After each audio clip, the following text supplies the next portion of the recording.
Hello, ನಾನು doctor Veeranna ಗುಂಡ್ಲೂರ್. ಕಳೆದ 15 ವರ್ಷಗಳಿಂದ ಮುನ್ವಳ್ಳಿಯಲ್ಲಿ ದಂತ ವೈದ್ಯನಾಗಿ ಪ್ರಾಕ್ಟೀಸ್ ಮಾಡ್ತಾ ಇದ್ದೀನಿ. ನಾನು ಇವತ್ತು ತಮಗೆಲ್ಲರಿಗೂ ಬಾಯಿ ಆರೋಗ್ಯ ಮತ್ತು ಸ್ವಚ್ಛತೆಯ ಪ್ರಾಮುಖ್ಯತೆಯ ಬಗ್ಗೆ, ಅದರಿಂದ ಆಗುವ ಪ್ರಯೋಜನಗಳು ಮತ್ತು ಹಾನಿಗಳು, ಅದನ್ನು ನಾವು ಹೇಗೆ ತಡೆಗಟ್ಟಬಹುದು ಅನ್ನೋದ್ರ ಬಗ್ಗೆ ತಿಳಿಸಬಯಸುತ್ತೇನೆ.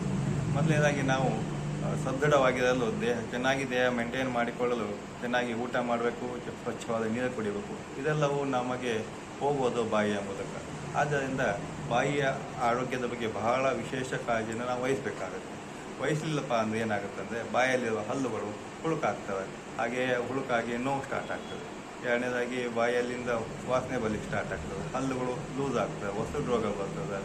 ಹೀಗಾಗಿ ನಾವು ಬಾಯಿಯನ್ನು ಸ್ವಚ್ಛವಾಗಿಟ್ಟುಕೋಬೇಕು. ಇಲ್ಲಪ್ಪ ಅಂದರೆ ಅದರಿಂದ ನೋವಾಗಿ ಊಟ ಮಾಡಲಿಕ್ಕೆ ಆಗೋದಿಲ್ಲ, ಮತ್ತು ನಗು ಆಗೋದಿಲ್ಲ, ಒಳ್ಳೆಯ ಕಾನ್ಫಿಡೆನ್ಸಿಂದ ಮಾತಾಡಲಿಕ್ಕೆ ಆಗೋದಿಲ್ಲ.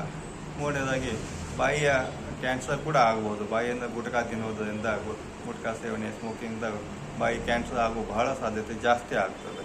ಹೀಗಾಗಿ ನಾವು ಇವನ್ನೆಲ್ಲ ಹೇಗೆ ತಡೆಗಟ್ಬೋದಪ್ಪ, ಹೇಗೆ ಕಾಳಜಿ ವಹಿಸಬೇಕು ಅನ್ನೋದ್ರಿಂದ ಮೊದಲನೇದಾಗಿ ನಾವು ದಿನಕ್ಕೆ 2 ಸಲ ಚೆನ್ನಾಗಿ ಬ್ರಷ್ ಮಾಡಬೇಕು. ಡೆಂಟಲ್ ಫ್ಲಾಸಿಂದ ಹಲ್ಲನ್ನು ಕ್ಲೀನಾಗಿಡಬೇಕು.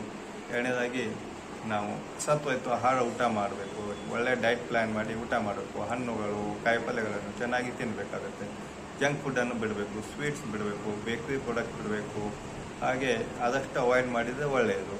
ಮೂರನೇದಾಗಿ ನಾವು ತಂಬಾಕು ಸೇವನೆ, ಗುಟ್ಕಾ ಸೇವನೆ, ಸ್ಮೋಕಿಂಗನ್ನು ಎಲ್ಲವನ್ನು ಬಹಳಷ್ಟು ಅವಾಯ್ಡ್ ಮಾಡಿದರೆ ಒಳ್ಳೆಯದು. ಇದರಿಂದ ಬಾಯಿ ಕ್ಯಾನ್ಸರ್ ಆರೋಗ್ಯವನ್ನು ತಡೆಗಟ್ಟಬಹುದು. Prevention is better then cure ಅಂತ ಹೇಳ್ತೀವಿ.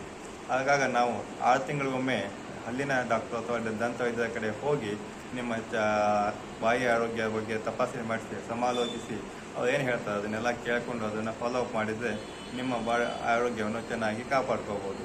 ಬಾಯಿ ಚೆನ್ನಾಗಿತ್ತಪ್ಪ ಅಂದರೆ ಚೆನ್ನಾಗಿ ಊಟ ಮಾಡಿ ಒಳ್ಳೆಯ ಸದೃಢವಾಗಿ ಒಳ್ಳೆಯ ಹೆಲ್ತನ್ನು ಕಾಯ್ಕೋಬೋದು. Thank you.